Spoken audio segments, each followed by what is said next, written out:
If you work in the institutional real asset or real estate investment industry, you'll have heard a lot of people talking about a very exciting new subject called tokenizing real estate or tokenizing real assets. Maybe you're a real asset fund manager, maybe you're involved in capital introduction to real estate or real asset funds, but you'll have heard a lot of people talking about this, and you will rightly be concluding that this is one of the most exciting and new innovative things that has happened to this industry. In fact, if you just work in alternatives, you'll have heard people talking about this.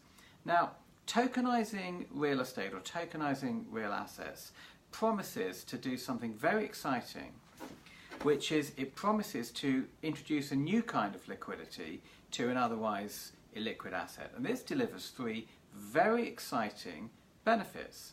One, it expands the franchise of potential investors and expands the way that they can invest as well. So essentially, for really the first time, you have now a broader pool of capital, potential capital to draw on. The second thing it does is it promises to dramatically decrease the cycle time of capital introduction. So this is incredible. You can raise more money from different sources quicker.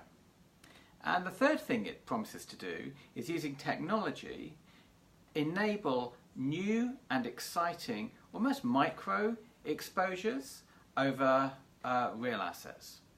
And so this is tremendously disruptive, and really everyone needs a strategy.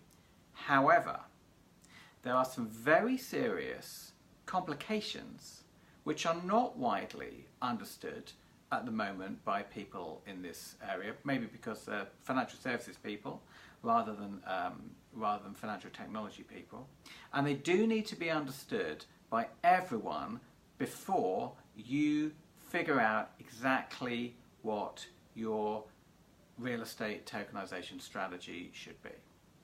Now, before we go any further, quick disclaimer: this video, you can tell it's already obvious that it's intended for people that work in capital markets, and it wouldn't necessarily be understandable for people that don't work in financial services.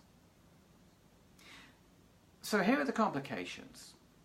Now, before I go into what those are, I just want to make a sort of a slightly obvious but overlooked point, which is to say that the idea of liquid real assets is not actually new. There are many ways of getting listed exposure over an illiquid asset. So the most obvious one is simply just a listed real estate or property fund, and there are many very, very famous ones out there. They have some problems with them. The main problem is that in introducing liquidity through the listing mechanism, of course, you introduce quite a lot of stock market beta.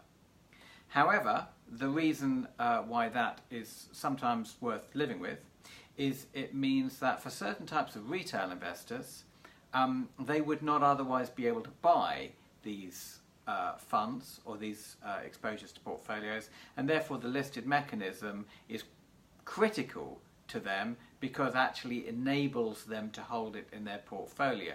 And of course that also means, and this is another point that's overlooked, although theoretically you get all the stock market beta which makes the asset look volatile, it's only really volatile if you don't have a buy and hold strategy. And of course many people, if they're simply holding the listed version to tick the box that means they're allowed to hold it, they still probably have a kind of buy and hold strategy. So listed real estate is nothing new. Tokenized real estate is interesting because the listed mechanism would not necessarily have the same kind of beta that would be introduced. And the tokenizing mechanism, which is essentially a very modern take on old-fashioned unitization, has a number of very interesting benefits. However, here's where the complications lie. There has been so much work done over the last, in particular, decade about giving investors increasingly more frictionless and transparent ways of getting exposure to property assets or real estate assets that you can currently get exposure in ways that really give you an enormous amount of tax benefit. In some cases, they're really quite tax transparent.